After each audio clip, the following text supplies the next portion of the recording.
Dear Madam Kamala, I share your plight and your concern. I am also enraged by the fact that 4 guys raped that 15-year-old.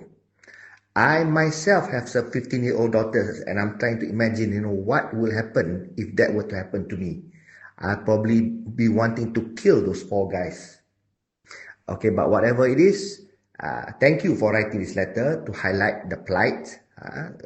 Maybe Fadlina needs to listen to this, but just to get matters into perspective, the police have already remanded the 4 boys. They will be charged, and the law will take its place. In the meanwhile, they have been expelled, means they will not be studying in school anymore. They will probably be allowed to sit for SPM, maybe in the cell or in remand or wherever they're going to be rehabilitated. The 4 boys' lives are not going to be the same anymore. They've committed indeed a violent crime, a despicable crime, and it will be dealt with by the law. Police are handling it, and Fadlina can't put them to just any school pun. Okay, so that is that. The girl, I hope she recovers, but please understand something. Whenever anybody, whether it's Buddha or not, goes to prison, why do we put them into prison? Why do people are sent to prison? There are several reasons. Number one, if they are criminals, they should be isolated from the public because they are a risk to the public. So therefore, they should be put away, or else they may repeat or do any kind of crime, and that is not in the interest of public safety. Number one. Number two, they go to prison. It's not fun to be in prison. You are locked up. It is a punishment. You must be punished for something you did wrong against the law. Therefore, you go to prison. Maybe even rotan. But you must feel some pain for the pain you caused others. That is called justice. Number three, it serves as a punitive, a deterrent, so that other boys don't even cross their mind, scared to do such a thing to another girl, another victim, for the fear of this pain being inflicted on them by the wrath of law. That's number three, why people are sent to prison. Number four, when people are sent for prison, it's very important, is that so that people learn their lesson, regret and feel remorse over what they did over time, try to make amends, try to seek redemption, and try to better their lives. So therefore, what they did may not be punishable by death, but certainly by imprisonment or being isolated from the public and punished for a long time. Now, in the meanwhile, what we don't want for these 4 boys to come up and become worse human beings, worse citizens, and become a nuisance to the country. So therefore, if they're going to be put away, they are already going to be isolated, they're going to be punished, but they should not be sitting on their laurels. They should also sit for exams. They should also be studying and trying to become better person, because that will facilitate their rehabilitation into becoming a better person, into regretting what they did and becoming useful. You never know what can become of these 4 boys. These 4 boys can end up becoming good leaders, or people who saves life later on, or people who advocate against rape or violence towards women, or people who enforce and become justice seekers for other women that get raped. We want to shape these 4 boys to become better people while they have to endure the punishment and the penance for the wrong they did. So, based on this fourth reason, there is absolutely nothing wrong for the government to get them to sit for SPM because its time is due, and I agree that should be done. Why should they disturb their education, and why should they become anak rosak? That's it. But dia dah rosak because dia masuk penjara, ataupun dia going to be punished. Dia in cuffs. Jadi hope we think through this sensibly. All the same, I appreciate your letter. You speak on behalf of most of us who have, especially those who have daughters of that age. Thank you very much, but we need to have matters into perspective, and I think all is good that they are expelled. They deserve to be expelled. They should not be near that girl anymore. There should even be a restraining order. They should not come anywhere near, but if they are locked away, that should not be an issue. They must serve their time. They must be punished. They must learn to be remorseful, and they should seek amends and try to make better their lives, so that they don't just go down the drain just like that. Okay, and this girl got to rebuild her life. I extend my foremost sympathy to this girl and their parents. It is really tragic, and we must think of ways to ensure there is no recurrence of this anywhere in the school. Assalamualaikum.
In less than a week from now, on the 17th of October, it would have been 7 years since I first saw this video entitled The Insulin Resistance Diet by Cyrus Kambata. It's a lecture by Cyrus Kambata, PhD, who has a PhD in nutritional biochemistry from Berkeley, and previously he had a degree in mechanical engineering from Stanford. And because this video made a lot of sense to me, the very next day, the 18th of October 2018, I started on a whole food plant-based diet.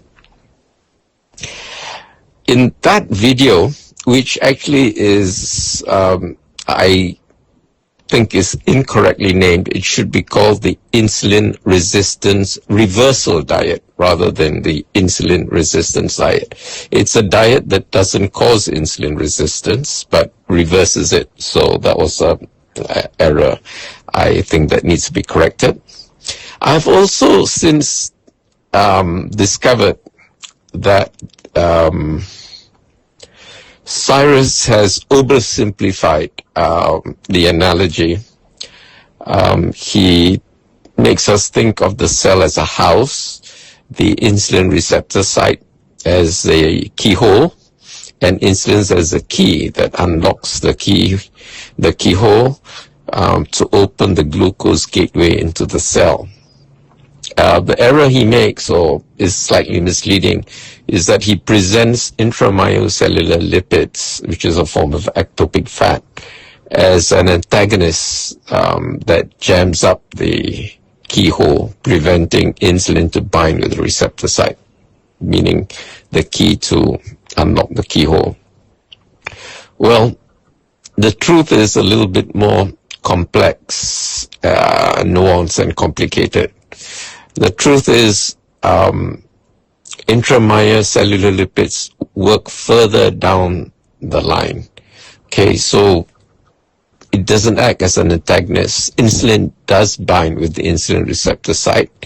However, despite binding with the receptor site, it's unable to unlock the door for very complicated biochemical reasons. Okay, so the analogy holds so far, but in general, he is correct in saying that intramyocellular lipids is the culprit, as well as its metabolites. The whole problem is a lipotoxicity issue. Anyway, without getting into details of that, I made a separate, I wrote a separate essay about that. I think I'll turn it into video and post it later. But anyway, it's been 7 years that I've been on this whole food plant-based diet, and I don't just eat plants, I also eat species from other kingdoms, particularly algae, which seaweed belong to. Seaweeds are not plants, they belong to the algae family, and other stuff, like spirulina and chlorella, which are hybrids. They're half cyanobacteria and half fungi or something like that. They're like neither here nor there. And I also eat species from the fungi kingdom. So fungi, mushrooms, toadstools, and stuff like that are not plants. They belong to their own kingdom called fungi. And there are very few animal species that I eat. Okay, one group that I do eat for the omega-3 fatty acids, the omega-3 polyunsaturated fatty acids. There are 3 of them. There are ALA, EPA, and DHA. I can't pronounce their full names. They're a bit of a tongue twister. If you want to hear more details of that, go to Dr. Rhonda Patrick's channel. She's a biochemist, and she can rattle off these chemical names, by heart.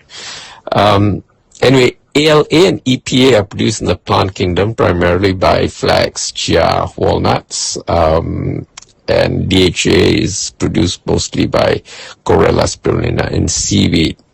There are 5 species of fish called smash: salmon, mackerel, anchovy, sardines, and herring, which are high in these omega-3 polyunsaturated fatty acids, particularly DHA. And they don't produce it themselves. They get it from eating seaweed or by eating other fish that eat seaweed. Okay, so if you want to go for the primary source, you can have half a teaspoon of spirulina and or chlorella daily. If you take more, I have taken 2 heaped teaspoons a day, and it gives me hypotension because it's very potent stuff. It'll give me postural hypotension. Okay, so although it makes your blood vessel flexible, it can make it also too flexible. It would dilate when it's not necessary and lower your blood pressure quite a bit. Okay, it can make your blood pressure go down to like 65/40 or something, which is, when you stand up from a supine position, if you start seeing stars or feel dizzy, then you've got, postural hypotension. Or you're like squatting down and petting a cat, and then you stand up and start seeing stars, that's an issue. But as long as you can, stand up from a squatting position or from a supine position, that means lying flat on your back, standing up, and you don't see stars or feel giddy, it's fine. Doesn't matter what your systolic or diastolic numbers are. That's a test, actually. It's a qualitative test rather than a quantitative test. The numbers in themselves don't mean anything. It's the qualitative aspects that determine whether you have postural hypotension or not, and whether it's a clinical issue or not. Because if you do have postural hypotension, you're prone to falls and things like that. Anyway, to celebrate my 7 years of going on a whole food plant-based diet. Whole foods means unprocessed foods, okay? Foods which are minimally processed, basically as close to nature as you can find it. Whole foods are defined as foods where nothing good has been removed and nothing bad has been added. Okay, so most commercial food that you find in the supermarket, if it comes in a tin or in a box, it is processed. It's probably dehydrated, had most of its water removed. Some have all its fiber removed, So they're food-like substances. They're not real food. Okay, so if you want real food, go to your local pasar tani, your local pasar malam, and get fresh produce, okay? And you'll find they're surprisingly cheap there. and very fresh, because most of these traders do not have refrigeration facilities, so they try to sell everything that they buy from the Pasar Borong in the morning at their store. If it's a Pasar Malam, they try to sell it, and not carry things overnight. So if they run out, they run out, and when they're about to run out, they still have something, they'll sell it very cheap so that they don't have to keep it overnight, because if they do keep it in their lorry overnight, the next day it will be not so fresh and nobody would buy it. So they tend to clear their stock before they finish for the day. So you can rest assured you get very fresh food at Pasar Malam and Pasar Tani. So I also don't take sofas. Sofas are sugar, oil, flours, and alcohol. Sugars, because it's a highly processed product. To make sugar, you have to boil sugarcane juice. So the act of boiling itself destroys vitamins and antioxidants. You're just left with sucrose, which is disaccharide. I think it's a molecule of glucose stuck to a molecule of fructose or something like that. Anyway, white table sugar is poison. Don't you believe anyone who says otherwise. If you eat fruit, sugarcane juice, it's a totally different thing as far as your body is concerned from a metabolic point of view. But if you take diluted white sugar crystals, your body will treat it as if it were poisoned. It will actually poison your body in the long term, not overnight, but in the long term. Same with salt. So I don't take salt anymore, not for a long time. I do eat salty things, but not that white powder. All these white powders are poison. Same with monosodium glutamate. You do have MSG in broccoli, in seaweed, and a whole bunch of other things, but that's in its natural form, and it's very dilute, and it's safe for our body to consume. Our body has been designed to handle it in those proportions, okay? But if you just extract it out and turn it into a white concentrated powder, it's poison. Same with coca leaves and cocaine. When I climbed Machu Picchu, they gave me coca leaves to chew on, and I chewed. It's to prevent altitude sickness, and it's perfectly fine. Didn't make me go high or have hallucinations or go psychotic or anything like that. And then when I asked what these leaves are, they said they're coca, and then I was surprised. I was shocked. Coca, this is the stuff that you make cocaine from? And then, they started laughing at me, and I said, why are you laughing? They said, well, it takes 400 kilos of coca leaves to make 1 kilo of cocaine. And if you go to any supermarket in Peru and most of Latin America, you could find in the supermarket section where they sell coffee and tea, coca leaves in boxes. They sell it very freely, openly, and it's perfectly legal. Okay, it's only when you concentrate it and make it into cocaine that it becomes problematic. And I think the same applies with katom and ganja, marijuana.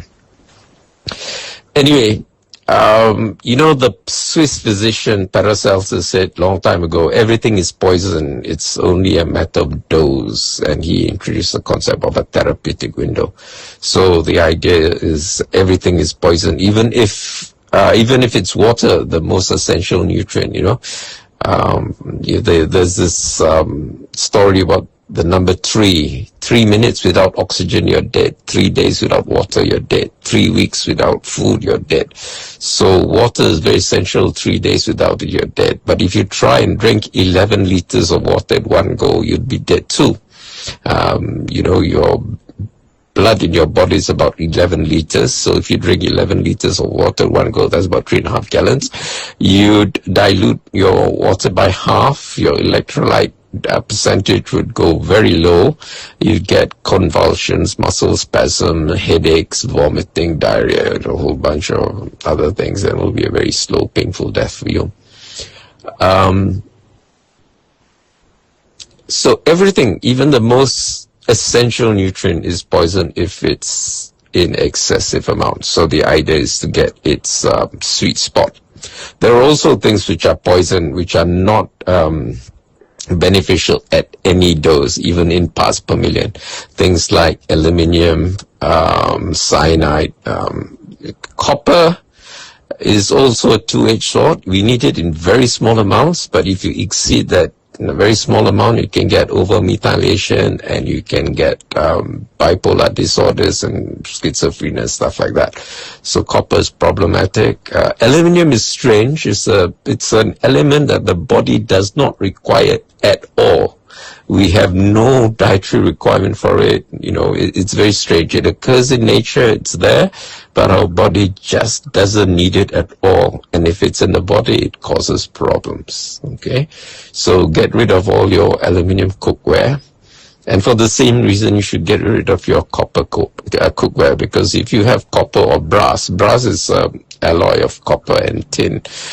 So if you do have brass, like this Belanga, tembaga, or copper pots and pans, which the French are very crazy about because it conducts heat very quickly, do get rid of it. You're far better off having cast iron cookware.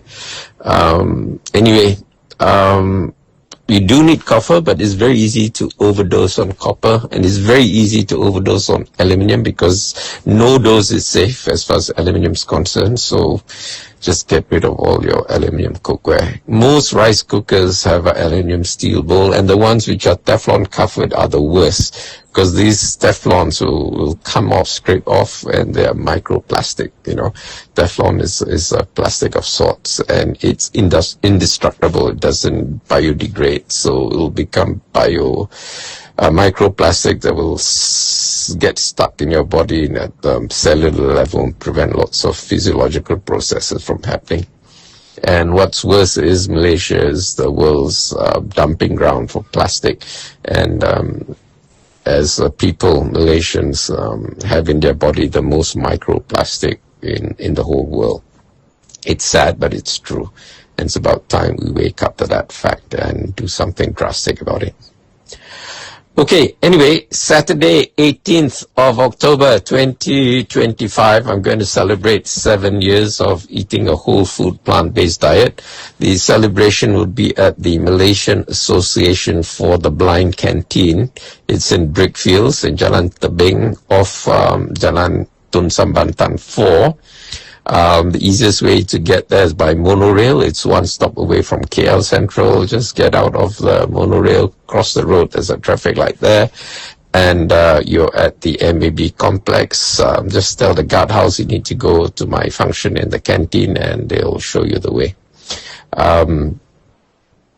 The pedestrian crossing, the zebra crossing between the monorail station and the MAB is very hazardous. There are a lot of motorcycles that will curi ayam and cross, despite the fact that the zebra crossing would be beeping and it'll be green for pedestrians, blind pedestrians to cross. These people like to curi ayam. I've smashed a lot of them with my white cane and swore, expletives, choice expletives in half a dozen languages, particularly in Tamil, as well as in Chinese, Malay, English, whatever, because they just don't respect the law. And people who don't respect the law deserve no compassion from me. Okay, I hold them in utter contempt and derision. And there are cars who do that as well. Okay, I've been quite a number of my white canes when cars zoom past me. Quite annoying.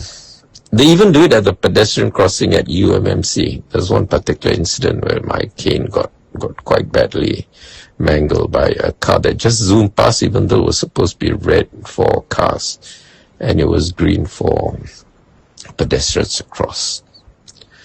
So I have no sympathy for these people.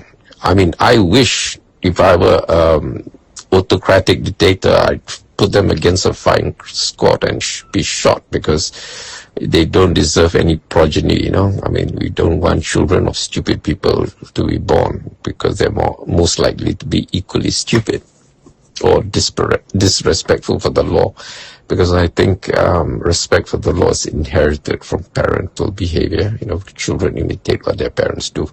If the parents have a apathetic tidak apa attitude, then the children also will have an apathetic, selfish tidak apa attitude. They'll have a me first attitude, which is bad, because we live in a society, and in society we have to have teamwork, and teamwork is everything. About teamwork is about subordination of self. It's for the good of the group of society, not for your individual advantage. Okay, so it's for our collective advantage. I made a video about Deepavali. I'll post a link here. There are very few views because it's quite deep, and I think most of our audience, it's above their heads. They wouldn't understand. But the whole point of this channel is to post messages that deserve a wider audience. For those who understand, please, viralize it, spread the word so that more people can understand. For those who don't, please watch it again. Try to get something out of it. Some things you need to watch as much as 6 times, 7 times, before different layers of meaning get to you, and then you have a greater appreciation. Just like when I watched Cyrus Kambata's video the first time, the impression I got was that intramyocellular lipids was an antagonist to insulin, but it's not. It actually works in a slightly different way. But the net result's the same. Is all ectopic fats are poison in the long run, particularly visceral fat. And depending on which, where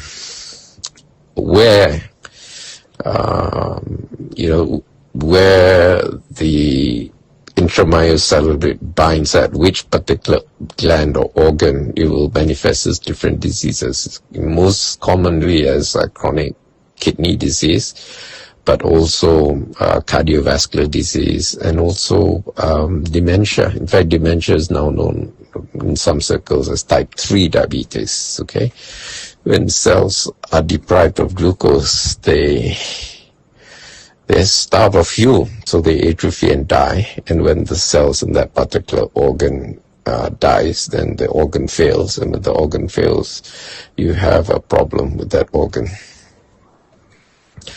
Okay, so if you're free on Saturday, 12 to 2:30, do drop by the MAB canteen.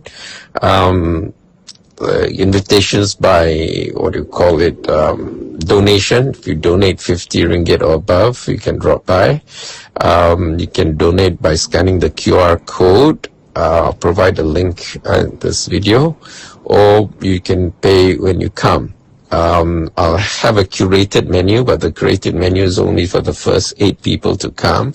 And if you come after the first 8 person, or don't pay before so that I can book, get the catering to provide for you, you have to order something else from the canteen menu. Okay? Kashikin is quite accommodating. She will cook something up for you. Either nasi lemak or nasi goreng or mee goreng or whatever.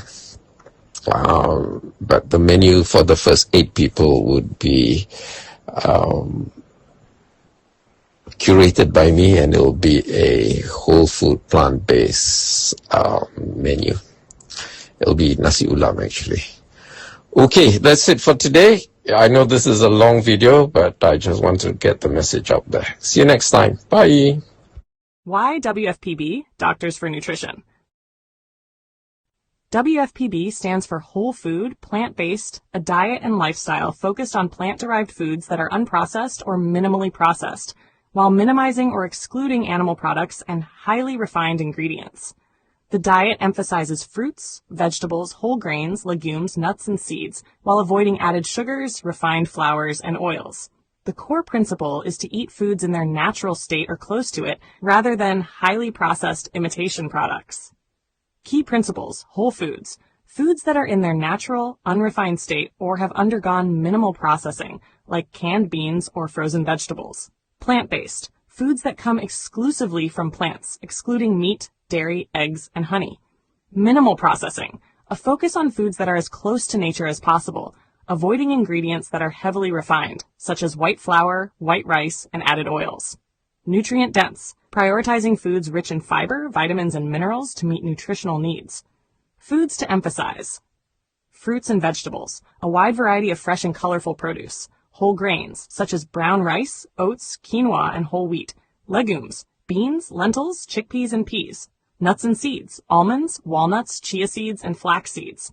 Foods to limit or avoid processed foods, any food that has been heavily altered from its natural state. Animal products, meat, dairy, and eggs. Refined grains, white flour, white rice, and pasta made from refined flour. Added sugars and artificial sweeteners, including high fructose corn syrup and confectioner's sugar. Added oils, even those considered minimally processed like olive oil, are typically excluded due to their processing and added calories. WFPB versus vegan diet. While both are plant-focused, a vegan diet focuses only on eliminating animal products and can include highly processed foods, while a WFPB diet additionally emphasizes whole, minimally processed foods.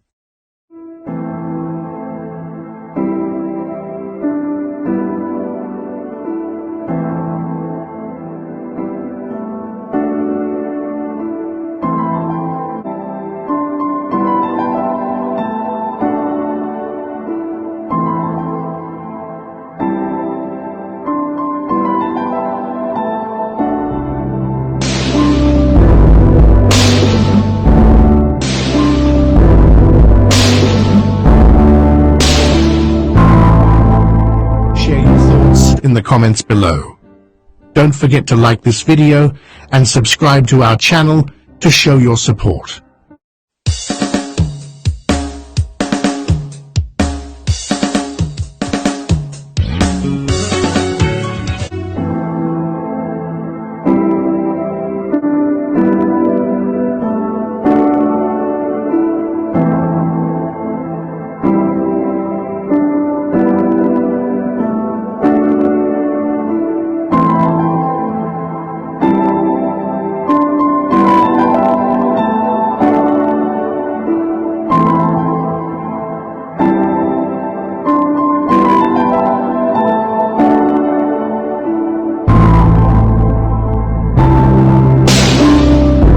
Share your thoughts in the comments below. Don't forget to like this video and subscribe to our channel to show your support.